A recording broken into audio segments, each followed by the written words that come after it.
साथियों, आज मैं आपको सिंधु नदी के बारे में बताना चाहती हूँ। ये इतिहास का टॉपिक है और इसके बारे में जानकारी ज़रूरी है।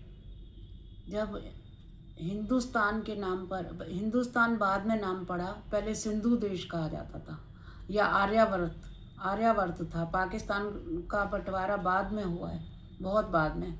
शुरू में इस देश को आर्यावर्त कहा जाता था। तब बहुत सारे हिस्से, अफ़गानिस्तान का एक हिस्सा, पाकिस्तान पूरा, और भी बहुत सारे देश हमारे देश में ही शामिल थे। ये बाद में अफ़गानिस्तान, ये तो पूरा ये आर्यावर्त कहलाता था। तब भारत भी नाम नहीं था, हिंदुस्तान कुछ भी नाम नहीं था, आर्यावर्त। क्योंकि आर्य जाति यहीं से ही बाहर गई थी, भारत से, और उन्होंने अपनी सभ्यता बाहर देशों में भी फैलाई। आर्य लोग थे, हम आर्यों की संतान हैं।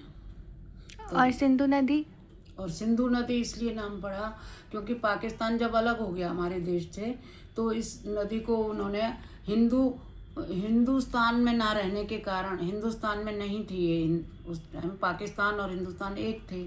तो जब ये बंटवारा हुआ तो इसका नाम सिंधु रख दिया गया, सिंधु नदी। तो इसके लिए और भी जानकारी ज़रूरी है।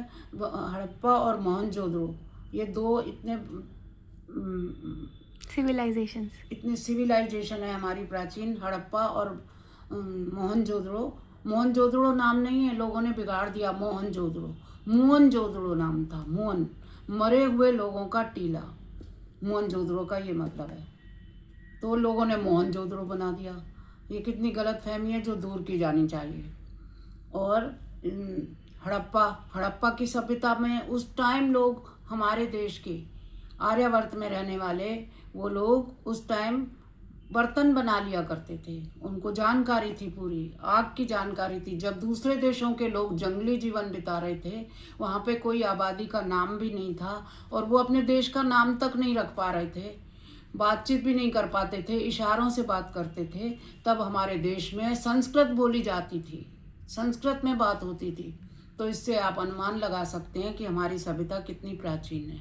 और हर भारतवासी को अपने देश पर अभिमान होना चाहिए इस बात का कि हम कहाँ हैं और कहाँ की संतानें, कहाँ रह रहे हैं। इतनी पावन मिट्टी पर हम रह रहे हैं, इतना नदियों का पावन जल। गंगा नदी का क्या कम नाम है।